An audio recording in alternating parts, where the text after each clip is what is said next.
Hello. Hello. Hi, sorry. Hey, what's up?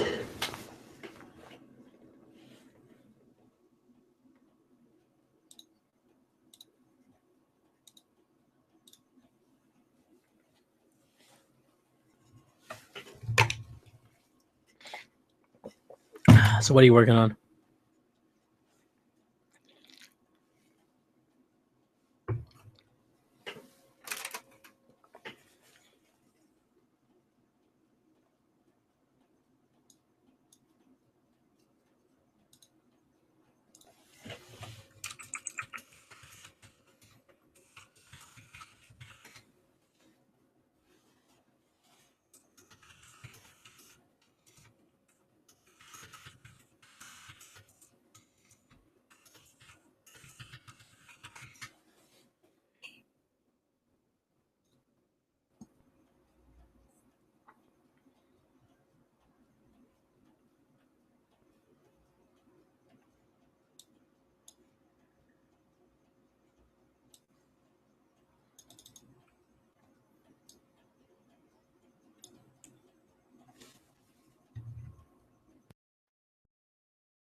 Okay, so tell me you're muted. There we go. It looked like you're unmuted.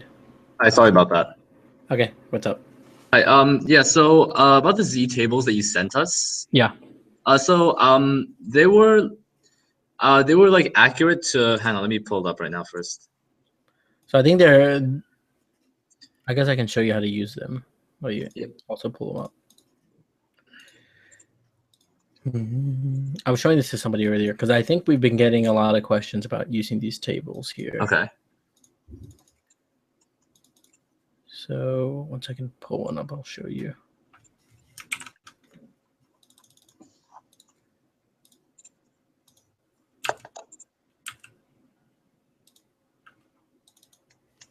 Okay, so can you see my screen? Your screen, hang on. There we go. Yep, I got it. Okay, awesome. So the way these tables work is it's always actually I'm gonna have to stop screen sharing to show you this one thing.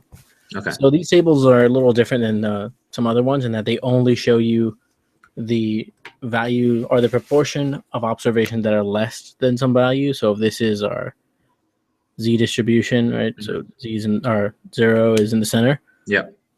These things, whatever number you're looking up, so just call this x, it'll always give you the left side. So essentially, this is all the probability of being less than x. I mean, you can always get the inverse by just saying 1 minus whatever the probability of less than x Right. is the opposite side. Mhm. So the way these tables actually work, I'm going to screen share again. So you have two levels of precision. So on the left side here, this is the precision down to the tenths, Okay. so 3.8. But if you're actually looking up a specific z value, like let's say you go to the test, I'll do it up here because we can see both. Actually, down here is good.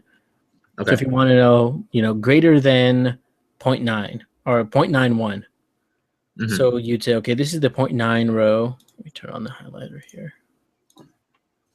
So this is the 0.9 row, but these here are the hundredths. So this is actually the column that corresponds to 0.91.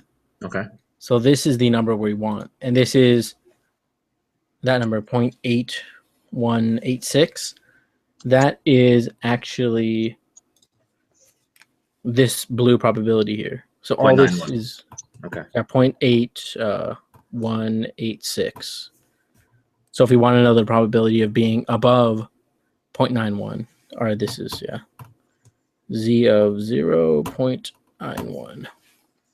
So for that z value, the proportion is 0.81. So if we need to know the opposite, it's just 1 minus. 1 Okay. minus that z. Okay. So I think they're a little confusing to people, but yeah, that's the gist of how you're using them. So Yeah, it's just Yeah, the table's different from what's in the book, so just trying to make sure I know how to use it. Yeah, that's why I was asking him on Friday. I was like, can I just send this to everybody? Because I think it's just another thing you don't want to deal with on the test of like Exactly, figuring yeah. out a new table. So yeah, this is good to do it this way. Just practice, spend the weekend knowing how to use this thing, and then on Monday, this is what's going to be on your exam. All right, perfect. Yeah, I do have one other question. Okay. So what's the reasoning behind when you're looking at a sample instead of population that you're dividing by n-1 instead of just n? Oh, for the Standard calculation of deviation. variance? Yeah, for standard deviation and variance, yeah. Yeah. So if you think of it like, right, so the population level, it's whatever the x, I think we use xi in this class. Okay. Minus mu, square these, sum that whole thing, and divide by n. So what's happening here is, oh, am I off the grid? Yeah, there we go. You're right, okay. So here we're just getting distance scores, right? We just want to know how far is each observation from the center. That's the sum of squares, right? Yeah, so this whole top part is the sum of squares. Okay. Which is actually just short for sum of squared deviation. So each of these is a deviation score. We square them, then we sum everything. Okay. So this is pretty much fixed. Like, assume it's just a number. It's going to come out some math. You're going to do some steps, but you'll get a number up here. So what we're doing usually is we say we get the sum of squares and we divide by n, which is essentially saying give us the average sum of squares, right? Like this is the equation for averaging things. We just sum all the x's, divide by the number of x's there were. Yeah.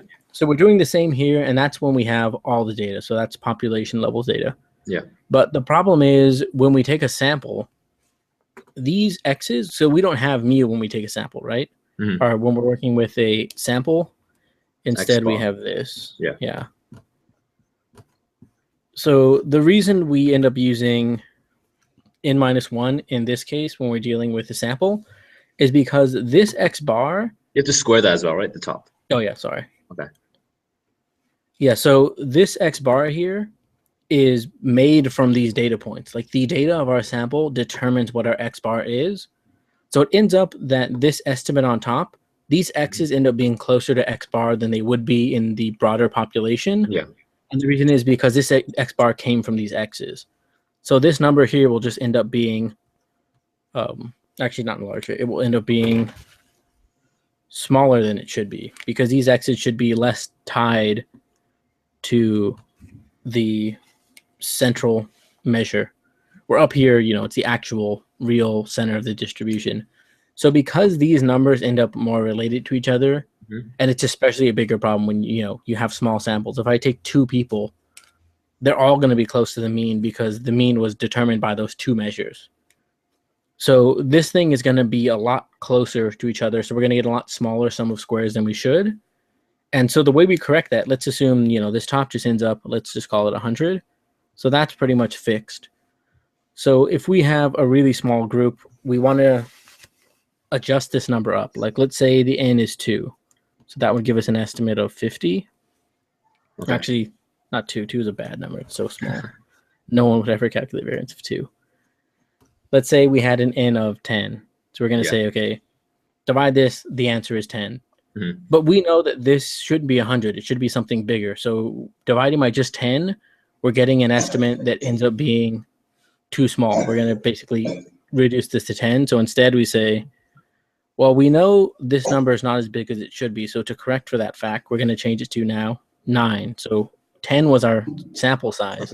But instead of using full 10, we use something slightly smaller to give us some result that ends up being greater than 10. So it's just a way of correcting the inconsistency in the top part. I mean, it's just what we say is like this estimator here, doing it this way with the sample, was we call it, it's a biased estimator. Okay. That means that we know it's going to systematically underestimate the true values.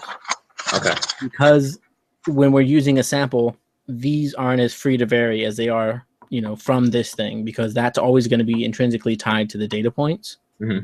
So because we know this is biased to give us answers that are too small, or actually, if we're not subtracting by 1, we know this will give us answers that are too small for the true population.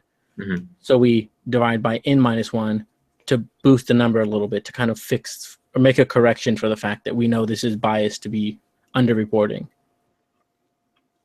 It's like if you have like a cash register that you know that it tends to give change a little bit short, so you just tell it, well, round up from whatever answer you get. So it's trying to correct for the fact that we're always going to tell you the numbers are a little smaller than it really is. Right. Okay, I get that. Okay. All right. Let me see if I have any other questions for sign up. Okay. And I'll be back again tomorrow at 1. So. Okay. Perfect. Yeah. The idea was to try to prod people to study throughout the weekend and not just do everything on Sunday, even though I know most people still will. Have people been visiting you or coming on the Hangouts to find you? Usually I get people in like the last 15 minutes. They show up and go, hey, who else has been here? And I'm like, just you. I've been sitting here doing other work.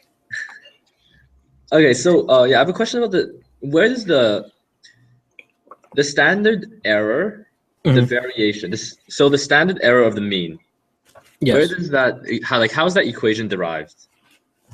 So the standard error of the mean is basically equivalent to the standard deviation of the sampling distribution. Yeah. So when, usually when we're talking about whole populations, we say the center's at mu, has a spread of sigma.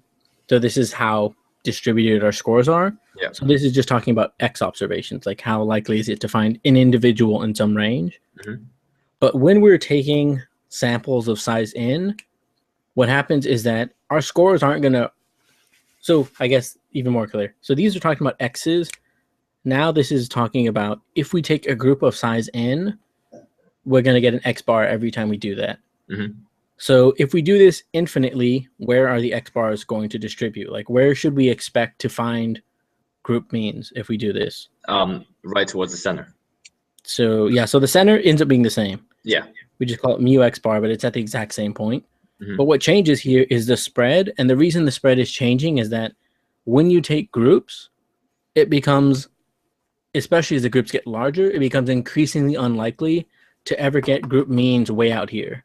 Like imagine this is, a person who's 6'3". We can get some people who are 6'3", and if you take, a sample size of 2, you might by some random chance get 2 people up here, and that would be the mean, right? That's the X bar we calculate. So these are still kind of likely, but less likely than getting 1 person out here. So that's why the equation for the sampling distribution here, which is, that's a split. This is just score distribution. This is sampling. Yeah. We use, sigma divided by square root of n. So this is just saying we're going to keep the same sigma because we can't change it. That's just set by the population, right? People are as variable as they're going to be. Yeah. We have no control over that. So all we're saying is, given that we know how people score spread out, if I take groups of size n, those X bar scores are going to center around this and spread out by this factor, which you call the standard error of the mean. Okay. And the reason this is happening is essentially what we're doing is saying, this is your raw score distribution. As I take groups, it becomes less and less likely that I'm going to get extreme scores, right? Like as my group size is really small, this is essentially a group of 1, right? Like sigma divided by square root of 1 gives you the exact same answer, sigma. So this is kind of 2 instances of the same thing. The difference is here is like, okay, so the easy math is make this number 4. Now we're having our standard error. The standard error of the mean with a group size of 4 is half what it was up here because we're just taking this and dividing by 2, basically.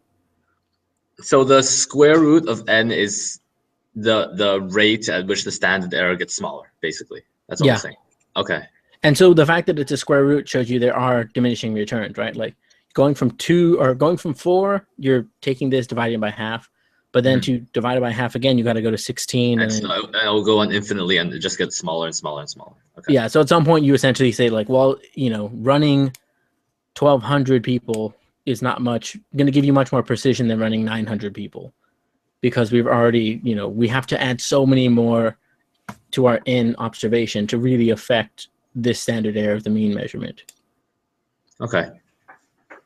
And it all just has to do with the fact that, like, if I sample 1,000 people, it's very unlikely I'm going to get 1,000 people, all way out here who average 6'4", all down here average 4'8". Like, if you get 1,000 people because most of the observations are in the center, you take 1,000 people, they end up being a mix of everywhere, and you average them and you get something very close to the middle. And this also affects what we talk about, things like reliability of our means. Like from one sample to another, the larger our N is, the less variable each mean will be from each other. So the means will spread out like this, or more like this, right? With a really tight, I guess this would be negative sigma over square root N. But the idea is that these things just all start centering. So it becomes very, very likely with large N that our X bar is very close to mu. And that's just because our groups are so huge that it's very unlikely we're ever going to get all extreme scores. It becomes much more likely that our group is composed of a mix of people and the average in the center. So as the width decreases, so it comes closer, does the height increase as well?